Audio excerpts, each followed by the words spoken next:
At first, I thought Rich Dad Poor Dad was just one more book with common advice about money. But instead, what I learned actually changed the way I look at money and taught me important lessons that will improve my financial situation. In this video, I bring you the 6 main lessons I learned, and hopefully by the end of the video, you will know how to improve your financial situation as well.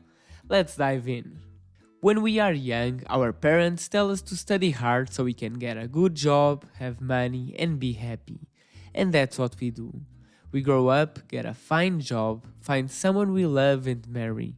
We buy a beautiful house and eventually we have our first child. That's when our expenses start to rise and what once was a good salary, it now seems short. We work harder so we can have a promotion and solve our money problems. But when we finally land that promotion, we start to think where we can spend it. Maybe we decide to buy a bigger house or to have a well-deserved vacation. Soon our expenses grow and our salary seems not enough again. We need more money. We want to be rich so we don't have financial problems. We work harder and harder, but no matter how many raises we get, our expenses are always growing as well, and it seems there is no way to get out of this. Robert calls it the rat race. Most people are in this situation. It doesn't matter if you earn $3,000 or $10,000 a month, because the more you earn, the more you spend. And that is explained by two emotions that drive many of our decisions: fear and greed. Fear is what keeps us working in a job we don't like. If we quit, we may not have enough money to pay our bills. What if I quit and I can't find another job that I like? Or worse, if I can't find another job at all? What if I don't save enough money to pay my kids' college? What if we can't pay the rent and we have to go to a smaller house? Fear is always there. On the other hand, greed is always around too. As soon as we get a raise or a bonus, we think on the new possibilities. Maybe we can change to a bigger house now. I can upgrade my car, or it is finally time to take that awesome vacations we wanted. Sometimes we don't even need a raise for that, we just spend what we don't have. It is natural to want more, to desire and have a better life, but this never-ending battle between fear and greed is what keeps most of us in a constant financial struggle. Most of us are in the rat race, and the first lesson is to be aware of it. In 1998, Gerald won $10 million in the lottery jackpot. He soon did what some of us would do, bought a huge mansion and lots of cool cars for him and his friends. A few years later, Gerald was out of money. One might think this was an exception, but unfortunately winning the lottery is more often a curse than a blessing. Reportedly, 70% of people who win the lottery end up with nothing in less than 5 years. The lottery ruined my life, he said. I would say that what ruined his life was lack of financial intelligence. We usually learn about money at home with our parents. We are taught that we need to study hard and find a safe job. We should save and we should get out of debt. Investing is risky, so we should look for safe options and diversify. We are taught to join the rat race. What Robert learned from his rich dad was completely different. He should study and work to learn. He should master different areas, for example accounting. It is boring but necessary. That his mind is his best asset, so he should always grow it with knowledge and new skills. Intelligence solves problems and produces money, but money without financial intelligence is money soon gone. That is what happens to most lottery ticket winners. The main lesson is, learn to become financially intelligent. Understanding the flow of money is important, so let's see the differences between the poor, the middle class, and the rich. The poor receive their salary, pay their expenses, and don't have much left. The middle class spends most of their salary paying their liabilities, like their mortgage, their car, and credit debts. Then they pay their expenses and save what's left.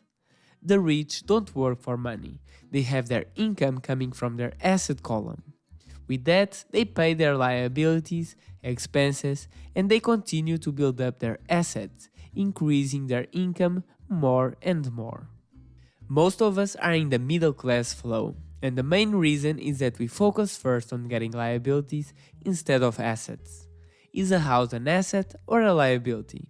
Let's see the difference. When we buy our home, it is not an asset, it is a liability.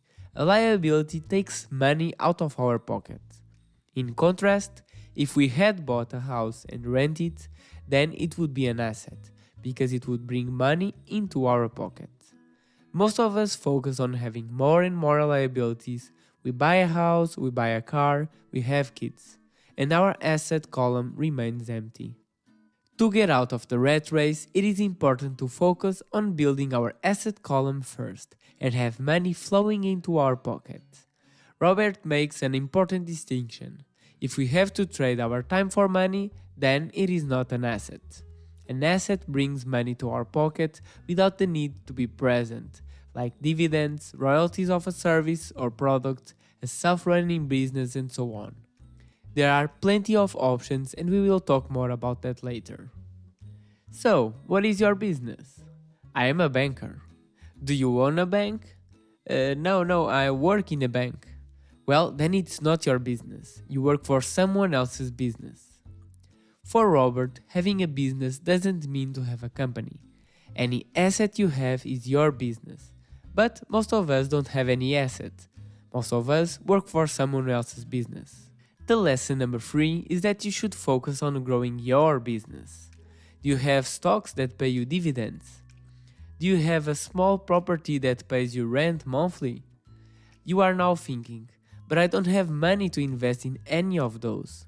Well, there are hundreds of ways of getting passive income without a big, if any, investment. Content creation, writing a book, creating a Skillshare class, creating a new product or an app. The sky is the limit. All it requires is creativity, hard work, and continuous improvement.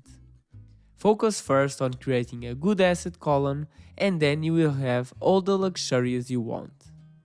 In Portugal, almost 50% of a middle-class person's income goes to taxes. Taxes are the most expensive thing most of us will pay during life, and while it is a boring subject, it is one of the subjects a rich person needs to master. Taxes became legal long ago when the government suggested to tax the rich. As the majority was not rich, the law was approved. Funny enough, the rich have found ways to avoid being taxed so much, but as the government got used to the extra money, they started expanding taxes to the middle class, covering more and more people. In the end, the rich continue rich, but the middle class is paying the price. One of the best ways to avoid being taxed is through corporations. The rich pay their expenses and then they pay their taxes, while the poor and the middle class pay their taxes and then they pay their expenses. Let's see the difference. Imagine a scenario where both rich and middle class receive $10,000 a year. The rich has a corporation, so he can pay his expenses first and gets $5,000 left. Then he pays his taxes on what is left, bringing $3,000 home. The middle class works for someone else, so he has to pay his taxes first.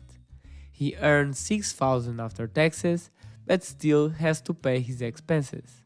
In the end, there is only $1,000 left. With the same income, the rich bring home 3 times more than the middle class in this scenario. Taxes and the law work differently in different countries. The power resides in learning about it and using it in your favor. 2 friends met at a bar and ended up talking about their investments. The first one said he has bought $5,000 in the SP 500. He knows it is safe and although might fluctuate a little bit, he will earn around 10% a year. Diversity is key, he says. The second one said he bought a Bitcoin for $5,000. He loves the concept, studied about it, and didn't want to miss the opportunity to have one. The first friend called him dumb. Cryptos are risky and he may lose everything. 3 years later, the 2 friends met again. The first friend bragged about how his $5,000 are now worth $7,000. He's getting richer year after year, and meanly asked about his friend's investments as he heard cryptos were going down strongly. The second friend said, "Wonderfully. The Bitcoin I bought for $5,000 was worth $50,000 last year, so I decided to sell it and I bought a small apartment to rent. Now I earn $1,000 every month without doing anything." This fake story is to illustrate that some people play to win while others play to not lose. If you want to protect your money from inflation, the SP 500 is great. But if you want to be rich, that strategy won't bring you there anytime soon. Risk is everywhere, but the more we know, the less risky it becomes. To get rich, you need to be brave more than to be smart. A great writer knows how to write great books, but to have a bestseller, he also needs to know about marketing and sales. A great nutritionist can be the best in his field, but to succeed as a content creator, he also needs to know about content creation and storytelling. A great developer can create the most amazing apps, but to get funded, he also needs to know how to pitch an idea. Society makes us believe that to succeed in life, we must be the best at a certain field. And while that may be true for some professions, most of us end up too specialized and instead of freedom, we are condemned. To succeed in such a competitive world, we must master different skills and not only one. It is like cooking a meal. You may have the best egg in the world and it will be great. But if you have a common egg, ham and cheese, you will have an omelette. When we master and put together different skills, we are able to cook something unique that may be great. Robert shares that he never stops learning. He reads a lot, he listens to audiobooks, he goes to seminars and attends specific courses. Learning is the key to success. Like Robert, I also read a lot and I work on the skills that I need to be a great YouTuber every day. This video took a lot of effort to make, so if you like it, consider subscribe and watch another one. Thank you for watching, see you on the next video.